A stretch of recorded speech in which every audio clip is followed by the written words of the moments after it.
What's normal at Harvard, but weird at other colleges? Dave Nitzower.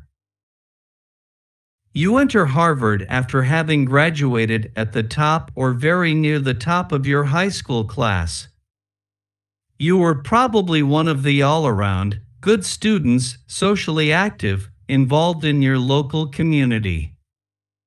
You were probably named most likely to succeed or something equally pithy.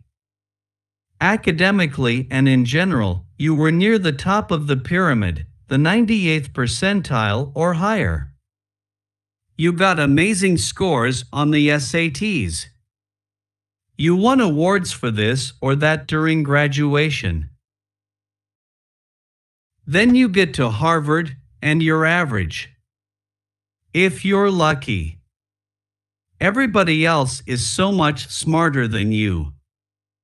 You take the required reading test that everybody takes during freshman week, and you're certain you did fine.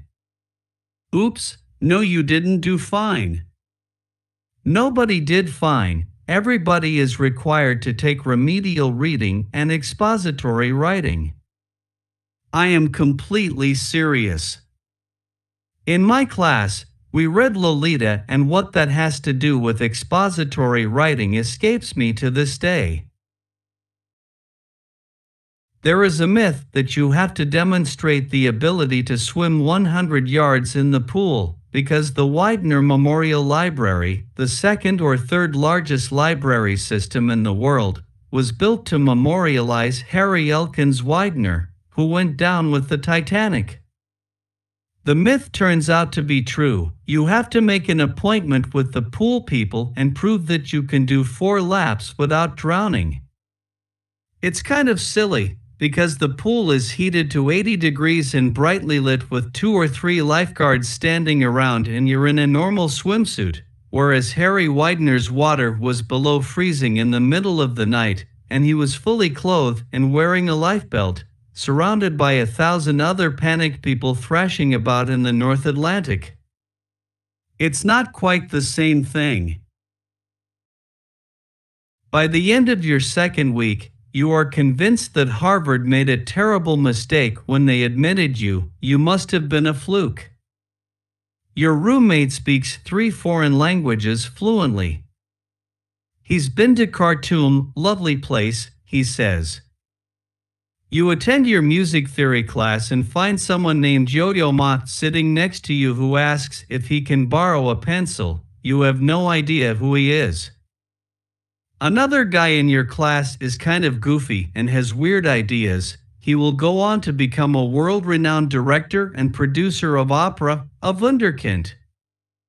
Caroline Kennedy is one of your classmates. Yes, that Caroline Kennedy. You never interact with her, but you see her coming out of the girls' bathroom one day in the Science Center. Leonard Bernstein has dinner in your dining hall one evening when he's on campus giving lectures.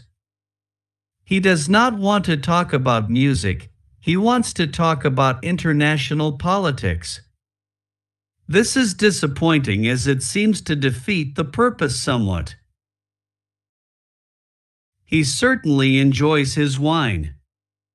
Boris Goldavsky, stage manager and producer for the Metropolitan Opera, is a surprise guest lecturer one day, because the Met happens to be on tour in Boston that week and he and your professor are old friends.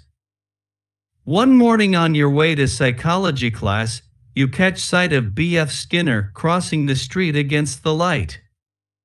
So much for operational conditioning. Eventually you get used to all this and it becomes normal. 776.8K views. View 8,007 upvotes.